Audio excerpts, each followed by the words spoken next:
Hello friends, welcome back to the channel.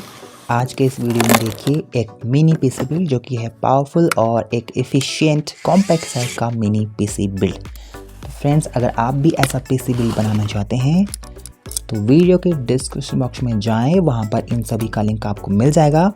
Parts में भी different but you can still build a mini powerful PC. So keep watching this video till and. और अगर आपको ये video पसंद आता है तो वीडियो को लाइक ज़रूर करें, चैनल को सब्सक्राइब करें और शेयर भी करें। थोड़ा बहुत जानकारी मैं आपको बता देता हूँ। यहाँ पर जो मदरबोर्ड लिया गया है वो मैक्सिम्स का E-Sport B650 ITX लिया गया है, जो कि मिनी की मदरबोर्ड है। इसकी जगह आप गीगाबाइट या MSI का भी ले सकते हैं, जो मिनी मदरबोर्ड आते हैं। आसूस के भी आते हैं।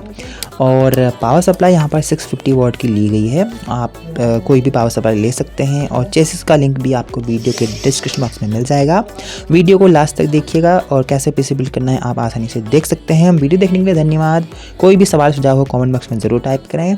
और कुछ भी आपको ख़रीदना हो कोई भी अमेज़ॉन से, तो आपको लिंक आपको कमेंट बॉक्स में भी मिल जाएगा और डिस्क्रिप्शन बॉक्स में भी मिल जाएगा। मैं मिलता हूँ आपसे एक अलग वीडियो में। तब तक के लिए देखते रहिए टेक्निकल एनर्जी। जय हिंद दोस्तों, वंदे मातरम।